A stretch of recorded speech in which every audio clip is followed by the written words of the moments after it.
and win, we always want to present a game ball to somebody been in our program for a long time and is richly deserving. We're actually going to give 2 game balls this week. One goes to a guy that's been with us for 3 years. He's here first and he leaves last. He's our equipment guy, Tyson Munns, and his family and all the guys that work for him. I'd like to present this ball to Sheldon Cross. You can give it to Tyson. Here you go, Sheldon. Congratulations.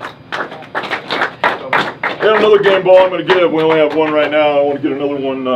Guy's been with me since 2001. He's the author, the architect, the reason we are what we are offensively, and we're pretty formidable in offense. And I'll take that football right back there and present that to Don Bailey, our associate head coach, offensive coordinator, one of the best coaches in the nation. There you go. Really an outstanding game for us. Southern Utah, they're going through a tough one.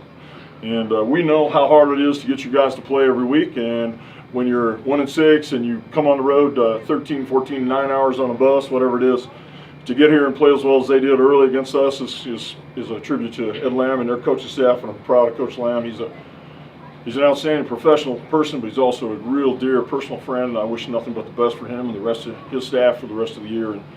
And go Thunderbirds. On the other hand, we're pretty damn good. We are undefeated at home. We said early in the year, we said this program will not rise until we become undefeated at home. And now we are undefeated at home at this juncture. I got asked this week, are we out of the woods yet? No, we're not, but we're getting there. We're finding our way forward. I'm just really proud of the mental toughness we showed as a football team on both sides of the ball. Defense did some really nice things in the second half. We mounted some rush. We did it without Tyler Cooter, who's unavailable at the end of the ball game, and he's a formidable guy in there. But mostly, you really got to go back to how well we execute on offense. When Justin plays like that, he's as accurate with the ball. We're pretty darn good. And a tribute goes obviously to our offensive front, who not only protected him. I don't believe we got sacked. Maybe we did. I can't remember. I just know that we didn't. We protected him about as well as we protected. So James Cowles is a nice defensive end. He can turn the corner. He can hurt you. So, we played a little bit there without TC. Terrence Carey at right tackle. Skylar Phillips moved outside, and of course Thomas Lazorka, who's played quite a bit of football for us, moved in at right guard, and we held the fort. They did a nice job against us defensively in the third quarter, but in the fourth quarter, our conditioning, our mental toughness,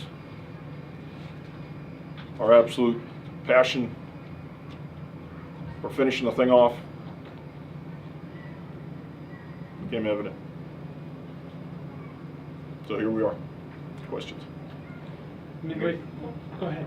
Well, you guys really shut down the run, did pretty much eliminate it. Did you guys go into the game trying to key on the run, or was it just a performance? No, they're pass heavy. We didn't expect them to try and run the ball against us.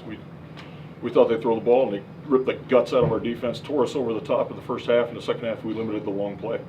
And they ran a nice wheel route early in the ball game, and we got out of position. They went past our safety for another touchdown. But if you took those 2 plays out of it, really, we'd only given up 7 at halftime. So while we were concerned, because we've got some ghosts now.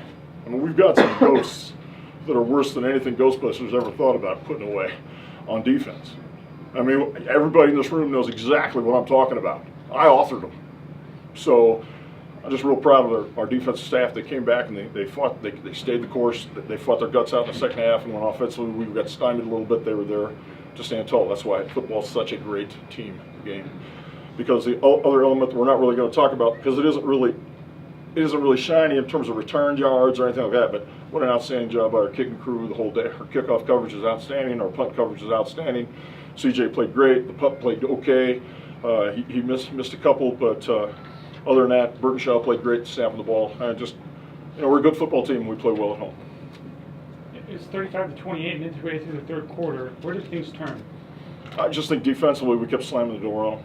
When you keep slamming the door like that, it hurts.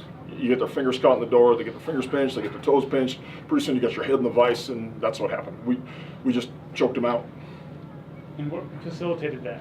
I just think we got a little more conservative defensively. We started believing in what we're doing. Not the coaches, but the players. The players started quit trying to run around and make plays and do things they couldn't do. We had better eyes. We played in better balance. We didn't miss as many tackles. We did a lot of fundamental things much better in the second half than we did in the first half. Into the first half, fourth down and in their territory, a couple timeouts. Ultimately, you decided to punt. Why did you decide to punt? Because it was a great call.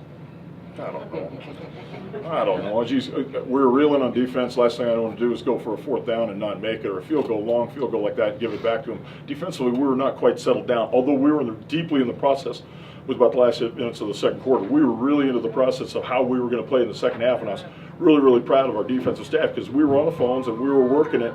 Just at that juncture, I just didn't want to, tempt fate. We had a 2-score lead. Let's knock this thing down. And of course, we punted the ball, and Vipecco made a wonderful play.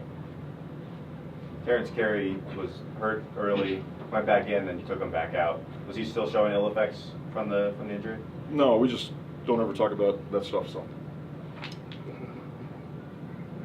The defense, you gave up a lot of yards, and you mentioned what you got the stops in the second half, and you said you were on the phones quite a bit trying to figure things out. Is something you saw attack you in a way you didn't expect, or how did they find success? We're a year and a half into our defensive recovery plan here, and our defensive staff has 4 guys that have tremendous egos.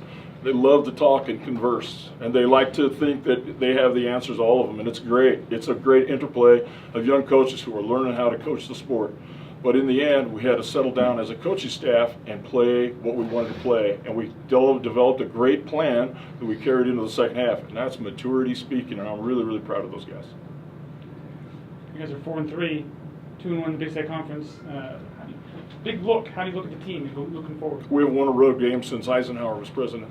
And we go to northern Colorado next week, so that's a monster in front of us. That's a huge gut monster. I mean, this football team didn't start that streak. In fact, the last football teams didn't start that streak. This goes back through a couple presidential administrations. I had a lot more money in my retirement portfolio the last time Idaho State won a road game. So we've got to get down to northern Colorado and show that we want to be a contender for the conference title. And to do that, we've got to practice hard all week and be effective, be efficient, be mature. And to me, this game, if you guys all said, hey, this game's about maturity, today's game by us was about maturity, I think Coach Lamb would agree with you.